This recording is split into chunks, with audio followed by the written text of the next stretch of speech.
जय हिंद दोस्तों, स्वागत है आपका अपने YouTube चैनल अपनी नौकरी में। दोस्तों, इस वीडियो में हम डिस्कस करने वाले हैं सामान्य विज्ञान के प्रश्नों को। तो एक वीडियो हम इससे पहले डिस्कस कर चुके हैं, वहां पर हमने 1 से लेकर 25 प्रश्नों को डिस्कस किया था और इस वीडियो में हम 26 से लेकर 50 प्रश्नों तक डिस्कस करेंगे। तो जो ये प्रश्न हम डिस्कस कर रहे हैं, ये MP पटवारी, MP constable, MP SI, one रक्षक, जेल प्रहरी, ANM अन्य इसी प्रकार की परीक्षाएं जो कि PEB के द्वारा कराई जाती हैं, यानी कि PEB के द्वारा कराई गई परीक्षाओं के सामान्य विज्ञान के अभी तक जो भी प्रश्न पूछे हैं उनका हम चैप्टर वाइज सीरीज लेकर आ रहे हैं। एक एक चैप्टर के सभी प्रश्नों को ख़त्म करते हुए नेक्स्ट पार्ट लेके आते हैं। तो एक पार्ट हमारा अपलोड हो चुका है, एक वीडियो, उसको आप देख लीजिए, लिंक डिस्क्रिप्शन में है, प्लेलिस्ट अलग से आपको मिल जाएगी चैनल पर। और वीडियो को लाइक अभी से कर दीजिए क्योंकि ये जो आपका वीडियो है बहुत ही महत्वपूर्ण होने वाला है आपको PEB की आने वाली 2023 की परीक्षाओं के लिए। तो चलिए वीडियो को शुरू करते हैं। आज का जो हमारा सबसे पहला प्रश्न है, निम्नलिखित में से कौन सा खनिज शरीर के लिए आवश्यक नहीं है? कौन सा खनिज जो है जो कि शरीर के लिए आवश्यक नहीं है? कैल्शियम या फिर तांबा, लोहा या फिर सोना? आपको बताना है कौन सा खनिज है जो शरीर के लिए आवश्यक नहीं है, बताइए। जी हाँ, तो इसका जो राइट आंसर हो जाएगा सोना। सोना शरीर के लिए आवश्यक नहीं है। तो यहाँ जो शरीर की बात हो रही है वो हो रही है शरीर की जैविक आवश्यकताओं की, जैसे कि कैल्शियम। कैल्शियम क्या कार्य करता है? तो देखिए, कैल्शियम जो है अनेक प्रकार के कार्य करता है, जैसे कि दांतों और हड्डियों को मजबूती प्रदान करना कौन करता है? कैल्शियम। ठीक है, अब आई बात किसकी? तांबा की और लोहा की। तो तांबा और लोहा किसके साथ? एंजाइम के साथ मिलकर को एंजाइम का कार्य करते हैं और इनकी प्रक्रिया को सुचारू रूप से चलाने का कार्य करते हैं तांबा और लोहा। और लोहे की कमी से क्या हो जाता है? आपको पता है, एनीमिया रोग भी हो जाता है। तो लोहा भी आवश्यक है और तांबा भी आवश्यक है, लेकिन सोना हमारे शरीर के लिए आवश्यक नहीं है। सोना केवल किसके लिए आवश्यक है? आभूषणों के लिए। तो सोना हमारे शरीर के लिए आवश्यक नहीं है। तो यहाँ पे जो सही आंसर हो जाएगा सोना। ठीक है, चलते हैं अगले प्रश्न की ओर। अगर आपको ये प्रश्न पसंद आ रहे हों और बिल्कुल रेगुलर सीरीज के साथ बने रहिए, एक भी प्रश्न आप छोड़िएगा नहीं, गारंटी है आपकी, आप 20 में से 20 लाएंगे, चाहे वो प्रश्न आपके बायोलॉजी से आए, फिजिक्स से आए या फिर केमिस्ट्री से, क्योंकि एक एक वीडियो हम डेली अपलोड करते रहेंगे और जैसे जैसे आपका रिस्पॉन्स मिलेगा, आपके लाइक, व्यू और सब्सक्राइब की और जैसे ही आपका ध्यान बढ़ता जाएगा, हम प्रश्नों की संख्या बढ़ाते जाएंगे। जो अगला प्रश्न है वो है, निम्नलिखित में से कौन सा संरक्षक कृत्रिम है? कौन सा संरक्षक है जो कृत्रिम है? चीनी, नमक, एसिटिक अम्ल या बेंजाइक अम्ल? सबसे पहले आपको समझना होगा कि ये संरक्षक क्या कहलाते हैं, इसके बाद आपको प्रश्न समझ में आएगा। जिनको समझ में आ गया हो उत्तर करिए, जल्दी से बताइए क्या होगा।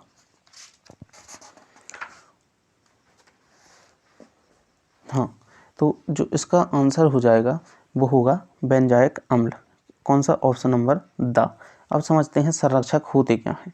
देखिए, जो संरक्षक होते हैं, संरक्षक ऐसे पदार्थ जो लंबे समय तक भोजन को खराब होने से बचाते हैं। किसको? भोजन को खराब होने से बचाते हैं, वो क्या कहलाते हैं? संरक्षक कहलाते हैं। क्या कहलाते हैं? संरक्षक। और यहाँ पर पूछा है कौन से संरक्षक कृत्रिम है, यानी मानव निर्मित संरक्षक कौन से हैं जो इंसान ने बनाए हैं। तो देखिए, चीनी और नमक तो कह सकते हैं आप प्राकृतिक हैं, और चीनी और जो नमक है वो भोजन को संरक्षित करते हैं 4 से 10 घंटों के बीच में। 4 से लेकर 10 घंटों तक संरक्षित कर सकते हैं चीनी और नमक इसको, भोजन को। जैसे कि मांस वगैरह होता है, तो मांस में नमक लगाकर उसको अगर रख दिया जाए तो वो ख़राब नहीं होता है। अचार में नमक लगा के रख दिया जाए तो वो ख़राब नहीं होता है।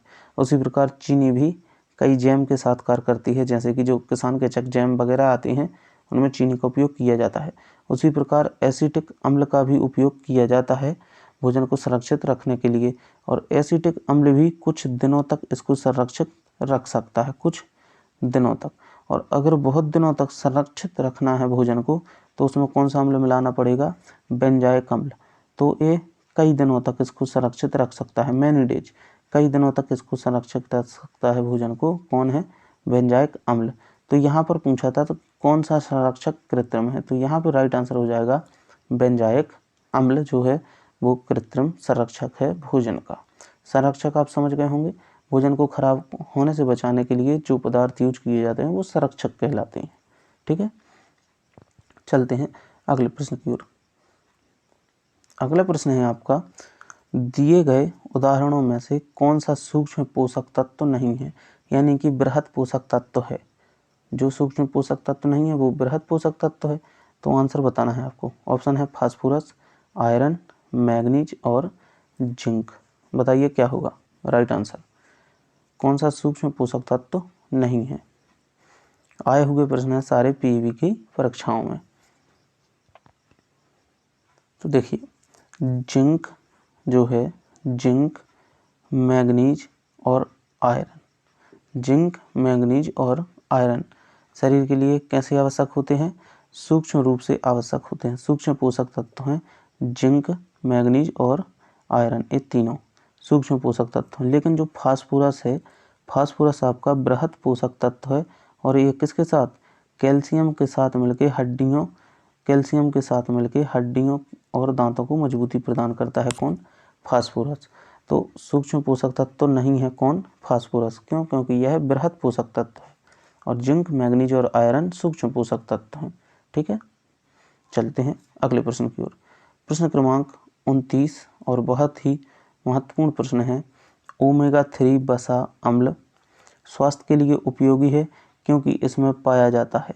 ओमेगा 3 जो होता है एक कैसा अम्ल है? वसा अम्ल है जो स्वास्थ्य के लिए बहुत उपयोगी है। और किस में पाया जाता है? अंडे के पीले भाग में, या मछली के तेल में, या झींगों से, या फिर पशु वसा से। कहाँ से प्राप्त होता है ओमेगा 3? बताइए। चलिए, तो इसका जो राइट आंसर हो जाएगा, ओमेगा 3 पाया जाता है आपका मछली के तेल में। किस में? मछली के तेल में पाया जाता है ओमेगा 3। और यह कैसा? एक वसा अम्ल है जो स्वास्थ्य के लिए उपयोगी है। और मछली के तेल में और क्या होता है साथ में? तो इसमें और होता है क्या? Vitamin D. क्या होता है? विटामिन डी भी होता है। और जैसे अंडे की बात आ जाए तो अगर अंडे के सफ़ेद भाग की बात की जाए, एक पीला भाग होता है एक सफ़ेद, सफ़ेद भाग में आपके मिलता है, आपको क्या मिलेगा? आपको मिलेगा प्रोटीन। क्या मिलेगा? प्रोटीन। झींगों में भी आपको प्रोटीन मिल जाएगा और पशु जो वसा हैं, चर्बी वगैरह, उनमें भी आपको हल्की मात्रा में प्रोटीन मिलेगा। लेकिन अगर ओमेगा 3 के बाहुल्यता की बात की जाए, यानी बहुत पाया जाता है, तो वो पाया जाता है मछली के तेल में। इसलिए कई रोगों की जो दवा है वो मछली के तेल से बनाई जाती है। ठीक है, चलते हैं अगले प्रश्न की ओर। प्रश्न क्रमांक 30 है इस वीडियो का। शरीर के क्षतिग्रस्त ऊतकों की मरम्मत और उनके इस्तेमाल होने वाले पोषक तत्वों के नाम बताएं। जो है शरीर के क्षतिग्रस्त ऊतकों की मरम्मत के लिए इस्तेमाल होने वाले पोषक तत्व कौन कौन से हैं? ग्लूकोज है, सुक्रोज है, फैटी एसिड है, या फिर अमीनो एसिड है। जैसे कि आपके घरों की मरम्मत के लिए सीमेंट, कंक्रीट का यूज किया जाता है, उसी प्रकार शरीर के क्षतिग्रस्त होने पर ऊतकों की मरम्मत के लिए किसका यूज किया जाता है? ग्लूकोज का, सुक्रोज का, फैटी एसिड का, या फिर अमीनो एसिड का। बताइए क्या होगा इसका आंसर।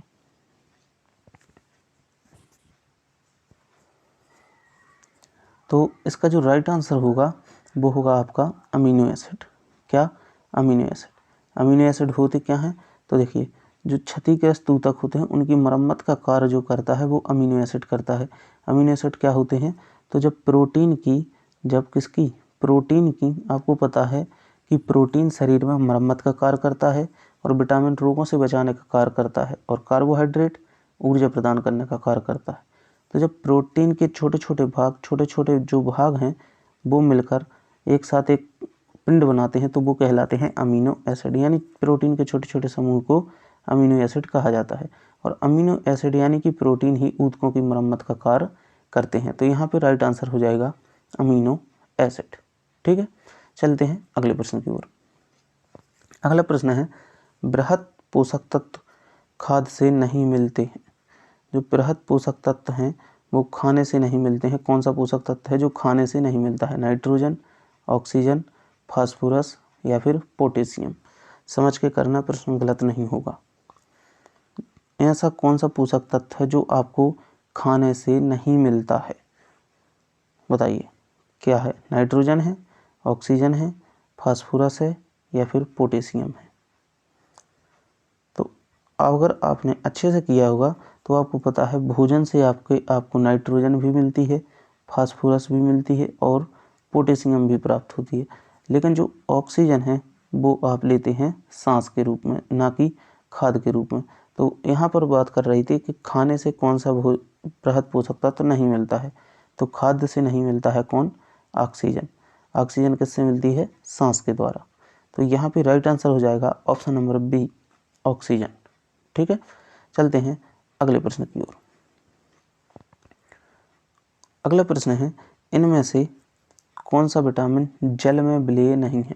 पिछले वीडियो में भी एक प्रश्न इस प्रकार का आया था, जल में विलेय विटामिन और वसा में विलेय विटामिन। तो इनमें से बताना है आपको कौन सा विटामिन जल में विलेय नहीं है। तो हमने एक आपको ट्रिक भी बताई थी पिछले वीडियो में, जिसने वो नहीं देखा है यहाँ पर समझ लीजिए क्या है ट्रिक। देखिए, जो वसा होते हैं, वसा यानी कि घी, घी में क्या लग सकते हैं? कीड़ा। क्या लग सकते हैं? कीड़ा। घी एक वसा है, घी में क्या लग सकते हैं? कीड़ा। और डालडा हो गया, वनस्पति ऑयल हो गया, डालडा। तो घी में क्या लग सकते हैं? कीड़ा। यानी कि वसा में घुलनशील विटामिन है के, विटामिन ई, विटामिन डी और विटामिन ए। अब इनको छोड़कर सारे विटामिन किस में घुलनशील है? जल में घुलनशील। यानी सीधे सीधे विटामिन बी और सी जल में घुलनशील हैं। विटामिन बी और सी ये हैं वसा में घुलनशील। इसके बाद बी और सी जल में घुलनशील है। तो यहाँ पर कह रहे हैं कि जल में विलेय नहीं है, तो इन विटामिन को छोड़कर, जल में विलेय हैं तो इन विटामिन को छोड़कर, विटामिन डी इसमें है तो ये गलत हो गया, विटामिन के इसमें है तो ये भी गलत हो गया, विटामिन ए इसमें है तो ये भी गलत हो गया। यानी कि विटामिन सी जल में विलेय है। ऑप्शन नंबर सा, विटामिन सी जल में विलेय है। और अगर विटामिन सी की जगह विटामिन बी भी ऑप्शन में होता तो विटामिन बी भी जल में विलेय है। और वसा में विलेय हैं विटामिन के, विटामिन ई, विटामिन डी और विटामिन ए। ठीक है, चलिए अगले प्रश्न की ओर चलते हैं। संपूर्ण आहार रोटी व अनाज में किसकी अधिकता है? संपूर्ण आहार में रोटी व अनाज में किसकी अधिकता होती है? यानी कि रोटी और अनाज। रोटी यानी कि गेहूं, गेहूं और इसी कैटेगरी में आते हैं अनाज। तो गेहूं और अनाज में सबसे ज़्यादा क्या होता है? तो आप अच्छे से जानते हैं गेहूं और अनाज में होता है सबसे ज़्यादा क्या? कार्बोहाइड्रेट। तो यहाँ पर हमें देखना है सबसे अधिक क्या है? ऑप्शन नंबर बा, कार्बोहाइड्रेट। फिर उसमें मिलेंगे रेशे और फिर मिलेंगे विटामिन। प्रोटीन तो होता नहीं है सबसे ज़्यादा गेहूँ में, ना कि वसा और ना ही पानी। तो यहाँ पर राइट आंसर हो जाएगा ऑप्शन नंबर बा, गेहूँ में सबसे ज़्यादा होता है कार्बोहाइड्रेट, फिर रेशे, फिर विटामिन, इसके बाद अन्य पदार्थ जो कि खनिज लवण की कैटेगरी में आते हैं। तो संपूर्ण आहार रोटी और अनाज में सबसे अधिकता जो होती है वो किसकी होती है? कार्बोहाइड्रेट की। यहीं से अपना आंसर निकल जाता है। चलिए चलते हैं अगले प्रश्न की ओर। अगला प्रश्न है, विटामिन B2 की कमी का परिणाम हो सकता है। विटामिन B2 की कमी का परिणाम क्या हो सकता है?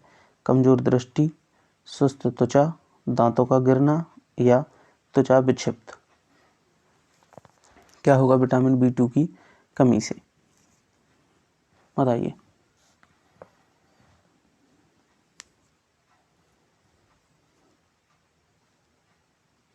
जी हाँ, तो इसका जो राइट आंसर होगा, विटामिन B2 की कमी का परिणाम हो सकता है क्या? त्वचा का विक्षिप्त, त्वचा का फटना। और कौन कौन से लक्षण इसमें हो सकते हैं? तो देखिए, इसमें मुंह में क्या हो सकते हैं? छाले भी हो सकते हैं, और होंठों का फटना, मुंह के कोनों का फटना और त्वचा का विक्षिप्त होना, ये सब किस में आते हैं? विटामिन B2 की कमी से आते हैं। कमेंट करके बताइए, पिछले वीडियो में बताया था विटामिन B2 का रासायनिक नाम क्या है? विटामिन B2 का रासायनिक नाम बताना है कमेंट करके। पिछले वीडियो में बताया भी था, आपको याद होगा। चलिए चलते हैं अगले प्रश्न की ओर। विटामिन सी का रासायनिक नाम क्या होगा? विटामिन सी का रासायनिक नाम साइट्रिक एसिड, टार्टरिक अम्ल, एस्कॉर्बिक अम्ल या एसिटिक अम्ल। विटामिन सी का रासायनिक नाम पिछले वीडियो में भी बता चुके हैं आपको कि इसका जो रासायनिक अम्ल नाम होता है वो होता है एस्कॉर्बिक एसिड। एस्कॉर्बिक अम्ल विटामिन सी का रासायनिक नाम होता है।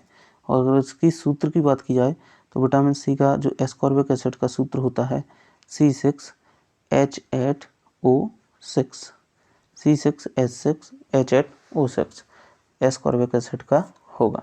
ठीक है, चलते हैं अगले प्रश्न की ओर। तो अगला प्रश्न है आपका, अलग अलग स्रोतों से प्राप्त प्रोटीनों की तुलना करने के लिए उपयोग में लाए जाने वाले मापन को क्या कहते हैं। कि जैसे कि डिसाइड किया है कि सोयाबीन में इतने % प्रोटीन पाया जाता है, सोयाबीन में 43% मांस में भी इतने लगभग प्रोटीन पाया जाता है, तो इसका मापन किस प्रकार से किया जाता है, उसके जो मापने की तकनीक है उसको क्या कहते हैं। वही प्रश्न में पूछ रहा है कि अलग अलग स्रोतों से प्राप्त प्रोटीनों की तुलना करने के लिए उपयोग में लाए जाने वाले मापन को क्या कहते हैं।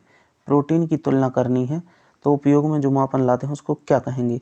कैलोरी में मापेंगे, या फिर संपूर्ण प्रोटीन मात्रा में मापेंगे, या फिर शुद्ध प्रोटीन उपयोग में मापेंगे, या फिर प्रोटीन प्रतिशत में मापेंगे। बताइए, अलग अलग जो है पदार्थों से प्रोटीन के मापन करना है तो उसको किससे मापेंगे। तो देखिए, इसका एक पैमाना होता है प्रोटीन को मापन करने का, जिसका नाम होता है शुद्ध प्रोटीन उपयोग। पैमाने का क्या नाम है, शुद्ध प्रोटीन उपयोग। यह क्या करता है, जो कि अलग अलग स्रोतों से प्रोटीन की तुलना करने के लिए उपयोग किए जाते हैं। और प्रोटीन आपको पता है रंगहीन, गंधहीन और स्वादहीन अक्रिस्टलीय पदार्थ है। और यह किससे, अभी पिछले ही प्रश्न में बताया था, कई अमीनो अम्ल से मिलकर बने होते हैं जो है प्रोटीन। तो प्रोटीन की तुलना करने के लिए किसका उपयोग किया जाता है, शुद्ध प्रोटीन उपयोग का। ठीक है, चलते हैं अगले प्रश्न की ओर। प्रश्न क्रमांक 37, मनुष्य कोशिका को विशेष उपापचयी क्रियाओं के लिए खालिस्तान विभिन्न विटामिन की आवश्यकता होती है। मनुष्य की जो कोशिका है उसको विभिन्न उपापचयी क्रियाएं करने के लिए कितने विटामिन की आवश्यकता होती है, 13 की, 6 की, 8 की, या फिर 11 की। बताइए। तो जो इसका राइट आंसर होगा वो होगा विटामिन जो है उपापचयी क्रिया करने के लिए लगभग 13 विटामिन की आवश्यकता होती है। 13 विटामिन में सभी सम्मिलित होते हैं, कई प्रकार के विटामिन, जैसे कि विटामिन ए, विटामिन बी, और बी के भी कई प्रकार होते हैं, B1, B2, B3, B5, B6, B12 आदि विटामिन होते हैं। तो ये सब जो इनकी संख्या होती है वो कितनी होती है, 13। ठीक है, चलते हैं अगले प्रश्न की ओर। अगला प्रश्न है, हमारे शरीर में खालिस्तान अमीनो अम्ल हैं जो विभिन्न प्रकार के प्रोटीन बनाते हैं। हमारे शरीर में कितने अमीनो अम्ल हैं जो विभिन्न प्रकार के प्रोटीन बनाते हैं, 10, 20, 30 या फिर 5। बताइए कितने अमीनो अम्ल हैं। तो हमारे शरीर में जो है हमें 20 प्रकार के अमीनो अम्ल की आवश्यकता होती है, जो कि हमारे शरीर में विभिन्न प्रकार के प्रोटीन बनाते हैं। इनमें से 10 की आवश्यकता, 10 या 12 की आवश्यकता हमें होती है, 10 या 12 का निर्माण होता है शरीर में। बाकी 7 से 8 जो हैं अमीनो अम्ल हमें ऊपर से सेवन करने होते हैं भोजन के रूप में। तो हमारे शरीर में कुल कितने अमीनो अम्ल की आवश्यकता होती है जो प्रोटीन बनाते हैं, 20। ठीक है, चलते हैं अगले प्रश्न की ओर। अगला प्रश्न है, निम्नलिखित में से कौन सा पोषक विटामिन ए, ई और के को अवशोषित करने में सहायता करता है। Vitamin A, vitamin E, vitamin के को अवशोषित करने में कौन सा पोषक सहायता करता है, वसा, कार्बोहाइड्रेट, प्रोटीन या विटामिन। बताइए कौन सा पोषक vitamin A, vitamin E, vitamin के को अवशोषित करने में सहायता करता है।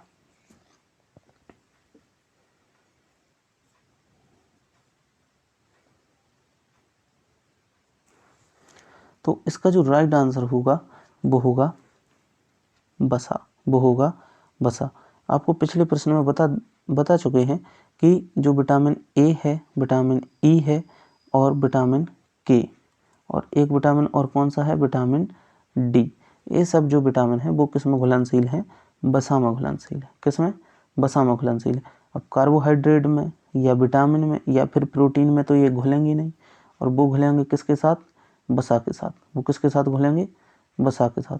और वसा के साथ घुल के इनका जो है ये लिपिड वसा में घुल जाते हैं और घुलने के बाद इनका जो है अवशोषण छोटी आंत द्वारा, आपको अच्छे से पता है भोजन से आवश्यक पोषक तत्वों का अवशोषण कहाँ होता है, छोटी आंत में।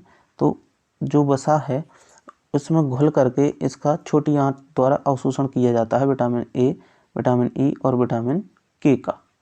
तो यहाँ पे राइट आंसर हो जाएगा वसा।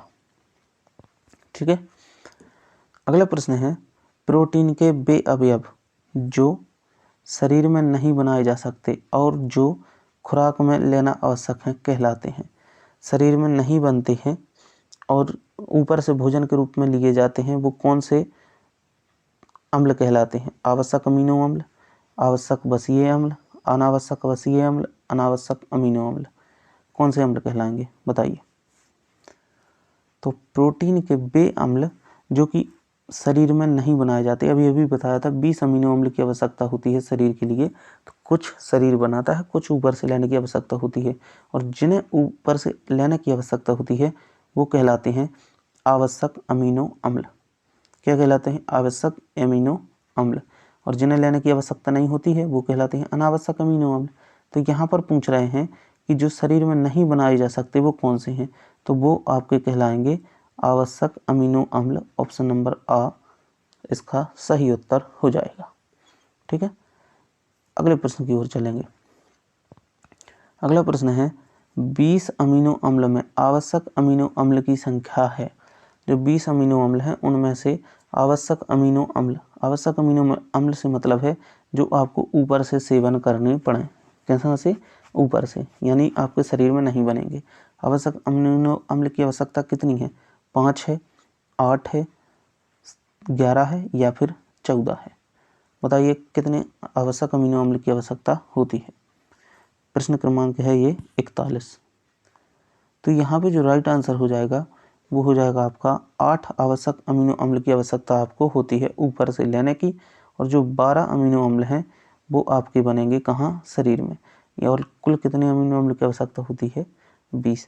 तो 12 बनेंगे आपके शरीर में, यानी अनावश्यक अमीनो अम्ल की आवश्यकता जो है 12 है, और आवश्यक अमीनो अम्ल हैं वो हैं 8, यानी कुल है 20। चलते हैं अगले प्रश्न की ओर। आवश्यक खनिज तथा विटामिन हमें प्रदान किए जाते हैं। आवश्यक जो खनिज हैं और विटामिन हैं हमें कहाँ से प्राप्त होते हैं? सब्जियों से, अनाजों से, दालों से या तेलबीज से। आवश्यक खनिज और विटामिन कहाँ से प्राप्त होते हैं बताइए। तो जो आवश्यक खनिज हैं और विटामिन हैं वो हमें प्राप्त होते हैं कहाँ से? सब्जियों से। किससे प्राप्त होते हैं? सब्जियों से। इसका राइट आंसर हो जाएगा ऑप्शन नंबर आ। अगले प्रश्न की ओर चलेंगे। अगला प्रश्न है आपका अनाज की भूसी में कौन सा विटामिन पाया जाता है? बहुत ही अच्छा प्रश्न है और बहुत ही महत्वपूर्ण, कई परीक्षाओं में पूछा जा चुका है कि अनाज की भूसी में कौन सा विटामिन पाया जाता है। थायमीन, एस्कॉर्बिक एसिड, पायरिडॉक्सिन या फिर फाइलोक्विनिन। सीधे इनके केमिकल नाम दिए गए हैं। एस्कॉर्बिक एसिड यानी कि विटामिन सी, फाइलोक्विनिन अर्थात विटामिन के, पायरिडॉक्सिन अर्थात कौन सा विटामिन बताइए? B6, और थायमीन यानी B1। बताइए कौन सा विटामिन पाया जाता है अनाज की भूसी में? तो अनाज की भूसी में पाया जाता है थायमीन। कौन सा विटामिन? थायमीन, यानी विटामिन B1। ठीक है, चलते हैं अगले प्रश्न की ओर। अगला प्रश्न है हरी पत्तियों वाली सब्जियों में कौन सा विटामिन पाया जाता है? हरी पत्ते की सब्जी जो होती हैं उनमें कौन सा विटामिन पाया जाता है? Vitamin C, vitamin D, vitamin A या फिर विटामिन के। हरी पत्तियों वाली सब्जियों में कौन सा विटामिन पाया जाता है बताइए। तो जो हरी पत्तियों वाली सब्जियां होती हैं उनमें क्या पाया जाता है?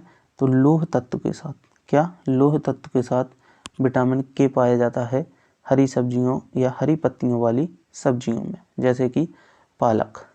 इसमें लौह तत्व के साथ क्या पाया जाता है? विटामिन के। तो ऑप्शन नंबर द इसका सही उत्तर हो जाएगा। अगला प्रश्न है आपका खजूर, बीज, सूखे बीन्स, साबुत अनाजों में किसकी प्रचुरता होती है? खजूर में, बीज में, सूखे बीन्स में और अनाजों में विटामिन B1 की प्रचुरता होती है, B12 की, B4 की या फिर B3 की? बताइए किसकी प्रचुरता होती है? तो आप अच्छे से जानते हैं कि जो है खजूर, बीज, सूखे बीन्स, साबुत अनाजों के दानों में विटामिन B1 की प्रचुरता होती है। किसकी? विटामिन B1 की। चलते हैं अगले प्रश्न की ओर। ये बहुत ही महत्वपूर्ण प्रश्न है क्योंकि पटवारी में ज्यों के त्यों आपके पूछे जा सकते हैं और वन रक्षक में भी आ सकते हैं, क्योंकि ये सारे प्रश्न PV के द्वारा पूछे गए हैं और ओल्ड पेपर हमारे लिए बहुत ही महत्वपूर्ण होते हैं। इसलिए और इसी तरह के वीडियो लेने के लिए चैनल को सब्सक्राइब कर लें। अगला प्रश्न है, मुंह और नाक के आसपास के हिस्से का सूखना या उस पर दरार पड़ना किसकी कमी से होता है? अभी यही प्रश्न एक और आया था, थोड़ा सा घुमा के फिर से पूछा है, प्रश्न वही है लेकिन घुमा के पूछा है। क्या कह रहे हैं कि मुंह और नाक के आसपास के हिस्से का सूखना या उस पर दरार पड़ना किसकी कमी से होता है? विटामिन B4 की, B3 की, B2 की या फिर B12 की? बताइए।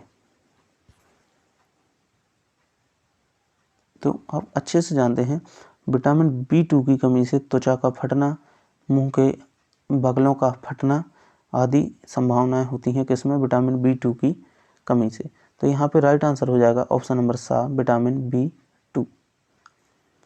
अगला प्रश्न है, पौधों में मुख्यतः कौन सा विटामिन पाया जाता है?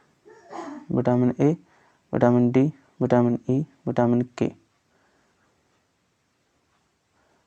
पौधों में मुख्यतः विटामिन पाया जाता है, वो अभी अभी पिछले प्रश्न में आया था। और इसके बाद पौधों में मुख्यतः विटामिन जो पाया जाता है वो पाया जाता है आपका विटामिन के, लोह तत्व के साथ विटामिन के। लोह तत्व के साथ क्या पाया जाता है? विटामिन के। अगला प्रश्न है, विटामिन जो लोहे के अवशोषण में मदद करता है तथा रुधिर सिराओं को मजबूत करता है वह विटामिन कौन सा है जो लोहे के अवशोषण में मदद करे और रुधिर सिराओं को मजबूत करे? Vitamin A, vitamin B, vitamin C या फिर विटामिन डी? तो जिसका सही आंसर हो जाएगा वो होगा विटामिन सी। विटामिन सी जो कि लोहे के अवशोषण में तथा रुधिर स्राव को मजबूत करने में मदद करता है। विटामिन सी इसका सही उत्तर हो जाएगा। अगला प्रश्न है, 2 प्रतिऑक्सीकारक विटामिन के नाम बताओ। 2 प्रतिऑक्सीकारक विटामिन के नाम बताओ। ऑप्शन आपके सामने है, सही आंसर आपको बताना है।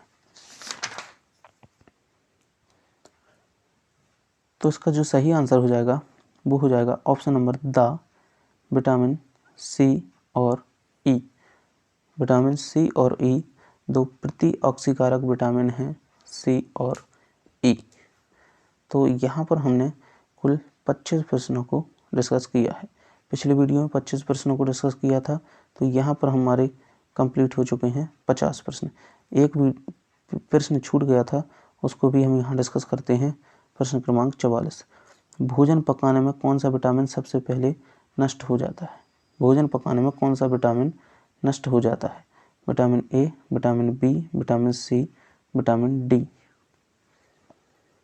बताइए। तो भोजन पकाने में जो सबसे पहले विटामिन नष्ट होता है वो होता है विटामिन सी। कौन सा? Vitamin C. भोजन पकाने में सबसे पहले नष्ट जो होता है वो होता है विटामिन सी। तो अब यहाँ पर हम 25 प्रश्नों को डिस्कस कर चुके हैं और पिछले वीडियो समेत हम यहाँ पर 50 प्रश्नों को डिस्कस कर चुके हैं पोषक पदार्थ के। इसके बाद हम अगला वीडियो लेके आएंगे, वीडियो नंबर 3। उसमें इसके आगे के प्रश्नों को डिस्कस करेंगे। तो वीडियो को इसी तरह से देखने के लिए चैनल को सब्सक्राइब और बेल आइकन को प्रेस करें ताकि जब भी वीडियो अपलोड करें आपको नोटिफिकेशन मिले सबसे पहले। और पटवारी की तैयारी के लिए आप हमारे साथ रेगुलर बने रहिए। मिलते हैं अगले वीडियो में। जय हिंद।